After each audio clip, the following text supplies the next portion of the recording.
जैसा कि आप यहाँ पर देख रहे हैं MS वर्ड में ये एक आर्टिकल टाइप किया गया है जिसमें सेंट्रल प्रोसेसिंग यूनिट के बारे में जानकारी दी गई है। अब मान लीजिए ये हमने नहीं किसी और व्यक्ति ने टाइप किया है और उसने हमारी वेबसाइट myBigGuide.com से इसे कॉपी और पेस्ट किया है। तो अगर कोई ऐसा करता है, किसी दूसरे व्यक्ति के टाइप किए हुए मैटर को कहीं पर भी इस्तेमाल किया जाता है, तो वहाँ पर उसका स्रोत देना आवश्यक होता है। तो MS वर्ड में इसके लिए एक अलग से ऑप्शन दिया गया है जिसको रेफरेंस टैब में साइटेशन और बिब्लियोग्राफी के नाम से दिखाया गया है। अगर आप किसी बुक से, किसी रिपोर्ट से, किसी दूसरे राइटर की चीज़ों को इस्तेमाल करते हैं तो आपको वहाँ पर वो स्रोत देना आवश्यक होता है। अब मान लीजिए ये जो पैराग्राफ है ये myBigGuide के वेब पेज से लिया गया है और उदाहरण के लिए मैं आपको दिखाना चाहता हूँ कि किस तरीके से हम यहाँ पर ये सारी चीज़ें तैयार करते हैं। तो यहाँ पर हम इस आर्टिकल के नीचे, इस पैराग्राफ के नीचे साइटेशन लिखेंगे कि ये जो पैराग्राफ है ये myBigGuide वेबसाइट के किस पेज से लिया गया है। तो हम यहाँ पर जाएंगे रेफरेंस टैब पर और यहाँ पर आपको दिखाई देगा साइटेशन का ऑप्शन। इंसर्ट साइटेशन पर हम क्लिक करेंगे और यहाँ पर आपको ऐड न्यू सोर्स का ऑप्शन दिखाई देगा, इस पर हम क्लिक कर देंगे। आप यहाँ पर देखेंगे ये डायलॉग बॉक्स ओपन हो जाएगा और यहाँ पर सबसे ऊपर हमें एक ड्रॉप डाउन मेन्यू दिखाई देगा जिसमें लिखा होगा टाइप ऑफ सोर्स।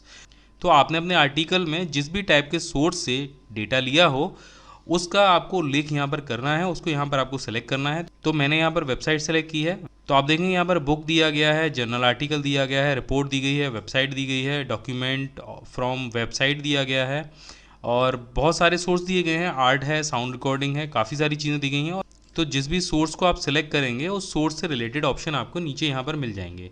जैसे हमने यहाँ पर साउंड रिकॉर्डिंग ली है तो उसका आर्टिस्ट कौन है, टाइटल क्या है, एल्बम टाइटल क्या है, प्रोडक्शन कंपनी कौन सी है, इस तरीके के ऑप्शन मिलेंगे। और अगर आप यहाँ पर वेबसाइट लेते हैं तो आपको यहाँ पर ऑथर, वेब पेज का नाम, वेबसाइट का नाम, इस तरीके की चीज़ें मिलेंगी। और अगर आप यहाँ से बुक लेते हैं तो यहाँ पर बुक से संबंधित चीज़ें आपको मिलेंगी, जैसे ऑथर कौन है, टाइटल क्या है, ईयर क्या है, सिटी कौन सी है, पब्लिशर का नाम क्या है और वॉल्यूम कितना है।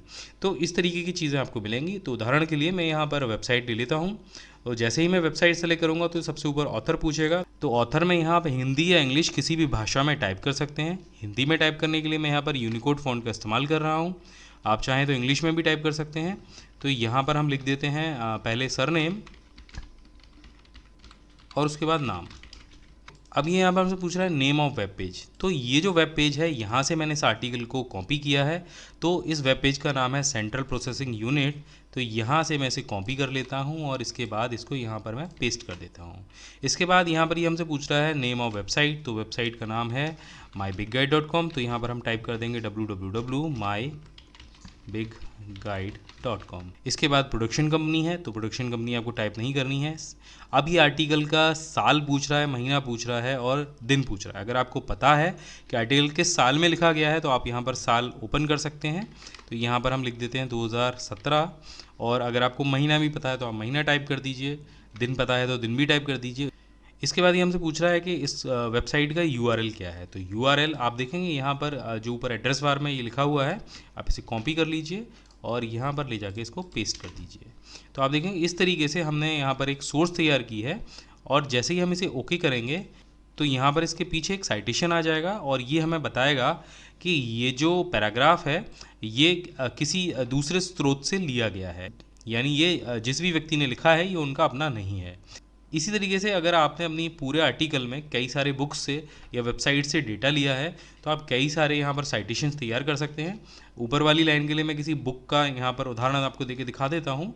तो यहाँ पर मैं दोबारा से जाता हूँ इंसर्ट साइटेशन पर और ऐड न्यू सोर्स। अब यहाँ पर हम वेबसाइट के बजाय किसी बुक को लेंगे। तो बुक हम सेलेक्ट कर लेते हैं। यहाँ पर दोबारा से ऑथर का नाम पूछा जा रहा है तो हम यहाँ पर टाइप कर देते हैं फिर से अविनाश शर्मा। ये सिर्फ मैं उदाहरण के लिए टाइप कर रहा हूँ। इसका टाइटल हम यहाँ पर लिख देते हैं कंप्यूटर की दुनिया। अब ये जिस भी साल में लिखी गई होगी, उदाहरण के लिए हम 2018 लिख देते हैं। किस शहर से लिखी गई है तो शहर का नाम हम लिख देते हैं यहाँ पर बनारस। किस पब्लिशर ने लिखी है तो पब्लिशर भी एक उदाहरण के तौर पर हम डाल देते हैं शर्मा पब्लिकेशन।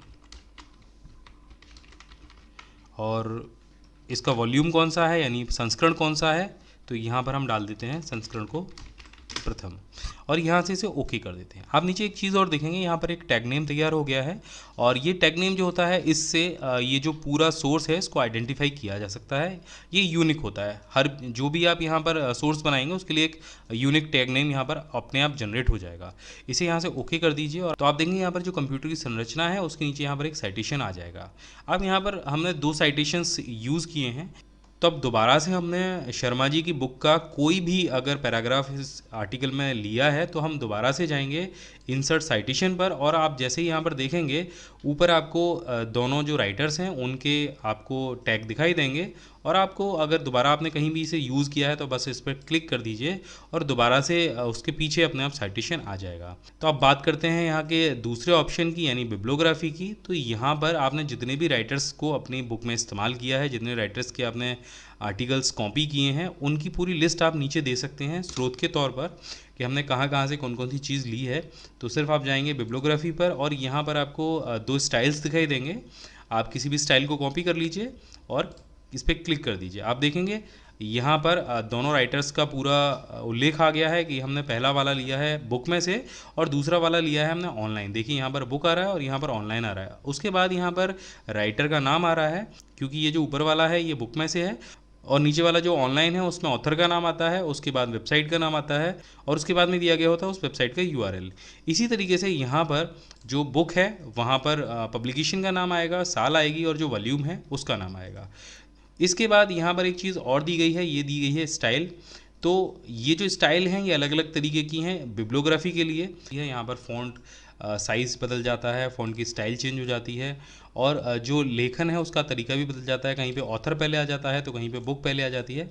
ये देखिए कुछ इस तरीके से। यहाँ पर हम कई तरीके से इसको चेंज करके देख लेते हैं। देखिए यहाँ पर शॉर्ट टाइटल है तो यहाँ पर आप जो बुक का नाम है वो पहले आ गया है, लेकिन अगर हम इसको शिकागो स्टाइल में लिखते हैं तो यहाँ पर जो लेखक हैं उनका नाम पहले आएगा, और यहाँ पर आप देखिए इस तरीके से ये सारी चीज़ें तैयार होंगी। तो अगर आपने कोई ऐसा आर्टिकल लिखा है या ऐसी कोई बुक MS वर्ड में टाइप की है जिसमें आपने अलग अलग किताबों से, वेबसाइट से कोई डेटा लिया है, तो वहाँ पर आप साइटेशन और बिब्लियोग्राफी का इस्तेमाल कर सकते हैं।